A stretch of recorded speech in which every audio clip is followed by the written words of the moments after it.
우리가 짐승도 자기 힘으로 사는 짐승이 있어요. 저 산에 가면 호랑이도 그렇고 다 그런데 목자의 실력으로 사는 짐승이 있습니다. 그게 양이지요. 그리고 집에서 기르는 가축인데 우리의 신분이 뭐냐 하면 우리는 우리의 힘으로 살게 하지 않았어요. 하나님이 우리 목자예요. 믿습니까?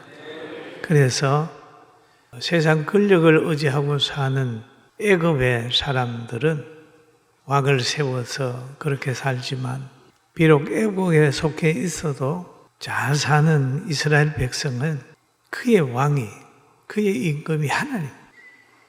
그래서 하나님의 백성은 날 하나님이 의도하는 대로 가야 그 길이 홍해의 길이든지 풀무부의 길이든지 하나님의 보호가 있어요. 그래서 우리는 어려움 당할 때 좌절하거나 몸부림하는 것보다는 아버지의 뜻이 어디 있는가 하는 걸 해서 거기 가서 숨으면 거기에 거하면 여러분 두고 보세요. 여러분이 잘 인내하고 붙어 있고 하면 나중에 가면 하나님이 지켜주는 것을 많은 사람이 보게 되는 그날이 옵니다. 할렐루야. 어느 권사님이 제 핸드폰에 인생애를 가만히 얘기하면서 과거의 식탁에는 꽃병이 있었는데 지금은 약병이 있다고 라는 얘기를 이렇게 보냈어요. 제가 그걸 보면서 아주 동의했어요. 맞다. 그래서 젖병에서 꽃병으로 꽃병에서 약병으로 바뀌다가 세상을 떠나게 되는 거죠. 그리고 또 우리가 살아가는 과정에서 보면 풀도 그렇지만은 짐승들도 제가 조금 전에 말한 것처럼 자연 속에 사는 짐승.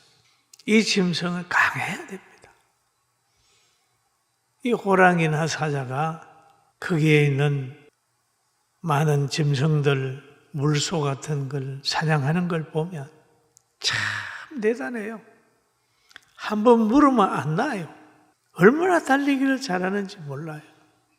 그러면서 잡아먹으면서 피를 먹고 자라요.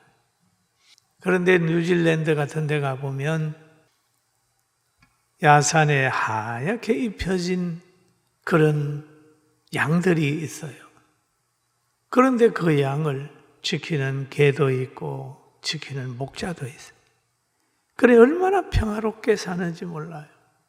그런데 하나님께서 이 세상에 짐승도 목자에게 보호받는 짐승이 있는 것처럼 사람도 하나님이 자연 속에서 물고 먹고 사기당하고 고통 주고 막 싸우고 사는 그런 반열에 버려두지 아니하고 하나님이 우리에게 보호받는 목자가 있는 성령의 인도함을 받는 반열에 세워줬단 말이에요. 사는 방법이 달라요.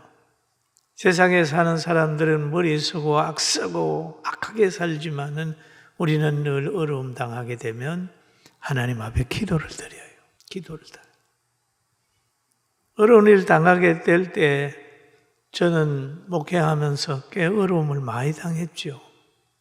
그럴 때마다 저는 강단에 올라와서 밤을 지새웁니다. 하나님. 그러면서 기도하다가 보면 위기가 넘어가게 되고 깨달아지게 되고 그렇게 되더라고요. 여러분과 저는 외로운 사람이 아니라 양과 같이 하나님이 선택했고 늘 우리에 들어와서 보호받으라고 하는 하나님의 부름이 있다는 걸 생각하고 어려움이 있을 때에 스스로 사는 자기 힘을 의지함보다는 주님을 바라보고 의지하게 되기를 주님의 이름으로 축원합니다.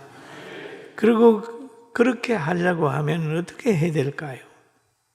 사람이 어떻게 만들어졌는지를 알아야 됩니다. 하나님이 사람을 하나님의 형상으로 창조해서 에덴 동산에 만들어 놨죠. 그런데 거기에도 뱀이 들어와서 그만 유혹을 함으로 하나님의 생각과 맞지 않아서 낙원에서 쫓겨나게 되는 거예요. 하나님은 죄를 용납하지 않아요. 자기 형상으로 지원받은 사람까지라도 쫓아내버립니다. 죄를 그만큼 미워하세요. 불순종을 그만큼 싫어하세요. 그러나 가죽옷을 입혀가지고 살게 했더니 생육하고 번성하게 나비뒀더니 막 불어나면서 완전히 죄가 있는 사람이 됐어요. 하나님이 보시기에 도저히 용납할 수 없는 환경을 만들어 가니까 홍수를 보내는 겁니다. 노아 홍수. 내가 지면에 있는 사람들을 다 썰어버리라. 그래가지고 사람과 함께 많은 짐승을 멸하게 되고 거기에 노아의 가정을 불러가지고 인생의 사람의 씨로 남겨둔 거예요. 짐승들도 씨로 남겨둘 것만 다 부하고 다른 건 다 죽였습니다. 그래서 천지 창조 후에 다시 시작한 데가 노아 홍수입니다. 노아 홍수 지난 후에 노아의 가정을 하나님이 선별해서 그래도 의인의 가정이라고 보호를 했는데 그 가정 안에도 또 문제가 생기는 거예요. 함이 또 아버지의 권위에 도전하게 되고 의인 노아가 보기에도 이러면 안 되겠다.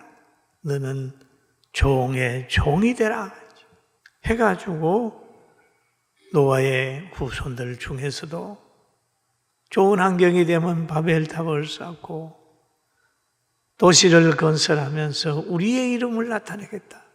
우리의 이름을 나타내겠다.